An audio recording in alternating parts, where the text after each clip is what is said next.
Is South Africa becoming a failed nation? Has the ANC failed to lead? Does the affirmative action in South Africa help or hurt blacks?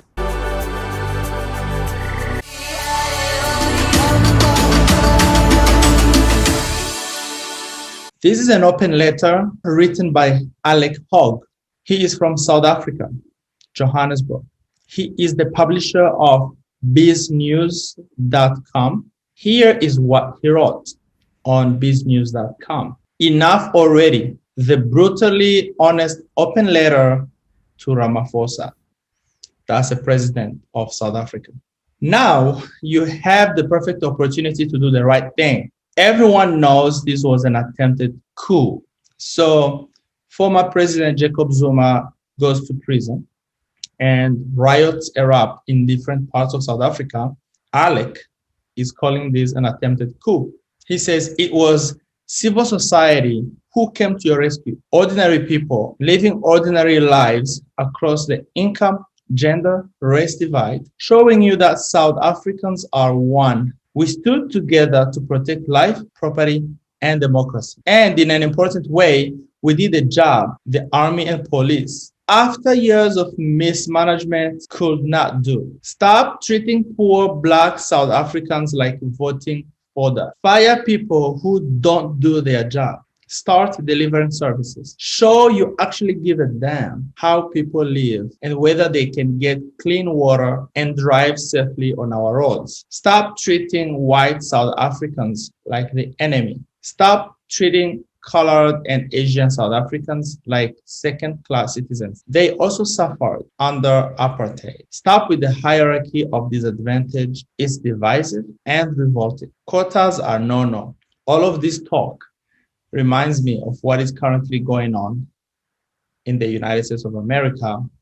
There is talk of intersectionality and critical race theory, where basically if you are Black or if you are a member of the minority, maybe the sexual minority or religious minority, then you are somehow a victim.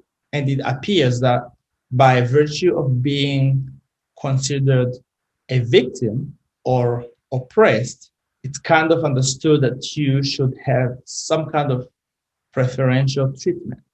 And then you bring in the vestige and the impact of slavery, Jim Crow, segregation, and these things are still causing problems. All that brings tensions even today in different American communities. It seems like this racial problem is playing out in similar ways in South Africa. Admit we have a tribal problem. That's what Alex says. Zulus moved to the ANC when they thought one of their own had a shot at the presidency after years of Cosa Nostra. All right. And look what he did. The attempted coup was nothing but a Zulu insurgency. So you have people with all kinds of grievances. Their leader or perceived leader goes to jail. They create havoc. Can we say that we have people who have more allegiance to their tribe than to the constitution? I think that happens a lot in Africa, especially in places where tribal affiliations are strong. You vote for the person from your tribe, even if you know he's a crook. You don't care about that. And I think that is a huge mistake. You vote for the person, you support for the person of your tribe or your region or your religion or whatever, regardless of who they are, their track record, their position on important issues. And in the end, we get the leaders that we deserve because we choose them. Stop calling anti-white, anti-colored, anti-Asian discrimination transformation or empowerment. It isn't. It is odious policy because it causes division, resentment, and hatred, and mass-scale immigration of our talent. Rather, give proper tax incentives to get the unemployed into jobs and let people compete equally so we are not in a perpetual race to the bottom. Black South Africans are more than capable of competing. Stop infantilizing them. It causes massive corruption, and endless inefficiencies. In the US, we also have something similar called the affirmative action, where African Americans get positions and spots that they don't necessarily qualify for. And you have a lot of people, especially conservative, who are saying no to this. Let merit and merit alone be the criteria used for people's advancement. And on the other side, of course, you have people who say things are uneven. There are inequalities caused by the system. The state itself has been guilty of practicing injustices against these people, against the blacks, against the minorities. In a way to undo that, the state must now show some kind of preferential treatment so that the people who were left behind may be able to catch up. Let's keep reading. Stop discriminating against people working abroad. Most of them can't find jobs here either because of the economy or the affirmative action. The new tax on them when they aren't even here and aren't absorbing services is noxious. Just stop. So, paying taxes to a country while you don't live in that country, is that fair? It may be. If the country has provided for you, if the country has given you opportunity to get a good education, to advance, to get a good position, and then you move abroad, it kind of makes sense, it's my opinion, to keep paying taxes back to that country so that the country can continue to provide those advantages to others. That's what taxes do. I have to pay taxes to the US, but I don't live in the US, although there are ways around it. How dare you tell South African citizens that if they apply for another passport to which they are entitled, they will automatically lose their South African citizenship? That's just not right. If you have a citizenship of the country of your birth, that's just your citizenship. You shouldn't lose it for any reason. Obviously, there are some countries which do not allow dual citizenship, but I think in Africa especially, it's really nice to have dual citizenship because most of Africans who are abroad, often they are working to support and to invest back into their countries. So if you can have really the advantage of going back home and do something and not be treated as a foreigner, that would be really great. I think it works to help the country actually. So I think I agree with Alec on this one. He continues and says, the xenophobia disaster needs attention. Violence against foreigners not only finds expression in catastrophic attitudes against Africans, but it is also evident on how you treat skilled foreigners from elsewhere in the world. Okay, so the scourge of xenophobia in South Africa, especially Black South Africans, heading against other Black Africans from different parts of Africa. That is just a sham. I understand that there are grievances, there are economic incentives behind, foreigners come to take your jobs and to take this and to take that. But often that's not really true. Foreigners come to your country with nothing and they work their butt off, taking advantage, of course, of the relative peace and freedom and other advantages that are in your country that you can also take advantage of. These opportunities are there for you as South Africans, first and foremost. Lashing out against immigrants has never been a solution. If you are broke today, even if there was no immigrant coming to your country, you would still be poor and broke. Actually, the economic activity that the immigrants bring in a country adds to the wealth of the country. Why does it take 6 days to get a copy of a birth certificate in most Western countries and up to 6 months here? Alec, that's a good question. The SAPs were woefully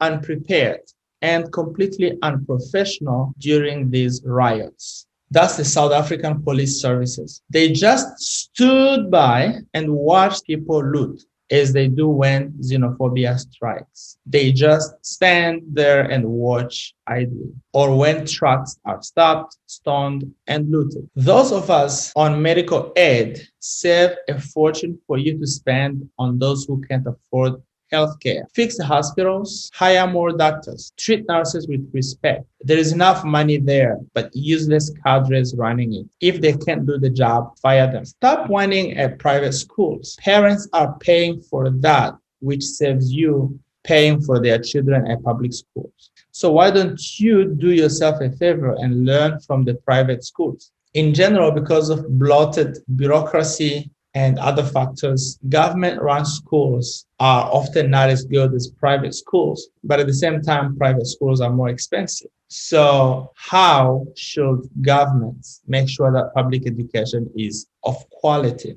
I prefer privatization or giving parents a choice, like school vouchers, so that children can attend whatever school that they choose, especially when government-run schools are incompetent. Alec is saying, why, Mr. President, are people flocking in such great numbers to Western Cape?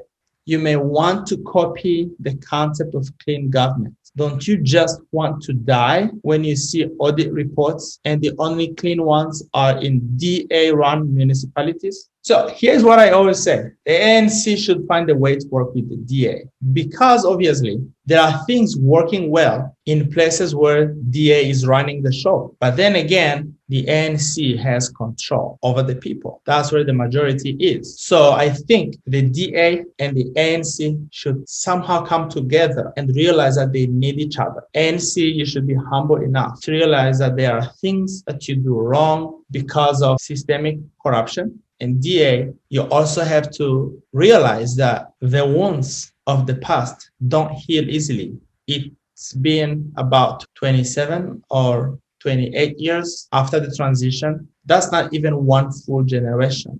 Some people are still trying to recover from the wounds and the injustices of the past. So you guys have to meet somewhere in the middle and make your country work together. Here, Alex says, you say you are non-racial. Tell us how many white ministers you have. None. Selecting somebody to be a minister just because they're white, that wouldn't be right. That would be the same kind of tokenism that we don't want. But at the same time, having an all-black government in a country that has a big minority of whites also doesn't look right. Here is what I always say. Cabinet members should always be technocrats, not politicians. Politicians can be governors, they can be members of parliament, but when it comes to the cabinet, these are positions that require technical skills. Let's say the Ministry of Finance, you want actually somebody who is good at that. He doesn't have to be black or white. He may not even necessarily have to be from your own party. But if he has the skills and the experience, that person must get the job so that competent and qualified people are selected in key positions where they can actually perform. But if you choose a politician who happens to be just your friend or to be from your tribe or from your color or from your region, or just to appease a certain group or a certain constituency, that is going to cause problems in the ministry that he is running or in whatever department that he's running. And here there is a Biz News community member called Dries Brits. He says something that I actually agree with. He says, since decolonization, most African countries are in trouble and depend on handouts. Don't blame colonization. Corruption and crime leads to poverty, South Africa included. Those in power have no shame, but a lot of excuses. I agree with this statement. A lot of countries in Africa, we have been independent from colonization since 50 or 60 years ago. Some other countries that achieved independence at the same time, like South Korea, Malaysia, and so forth. These countries, they have moved up. Even countries which were destroyed by the Second World War, like Japan, Germany, most of Europe, they have rebounded and they are doing well. Whereas for us, socioeconomically, we are still the poorest. Corruption, coup d'etats, authoritarianism, totalitarianism, all of these things lead to poverty. Colonization, stealing of our natural resources, all of these things happen, but they happen in the past. Do they still have an impact in the way we live today? Probably. You can't deny that. However, we cannot use these things as an excuse not to move up. Africa must be a first world continent. and we are responsible. No more excuses. Excuses make us feel comfortable living lives of mediocrity. That has to stop. To answer the questions that I asked at the beginning, South Africa is not becoming a failed nation. The affirmative action is not a long-term solution. Leaders from Black communities and disadvantaged communities must find alternate ways of empowering the people. The ANC has systemic problems to deal with, but it has not failed. It is just still growing into the job, but they have to accept the DA, and the ANC must not only listen to what they have to bring to the table, but utilize it constructively for the good of all South Africans and all inhabitants of South Africa.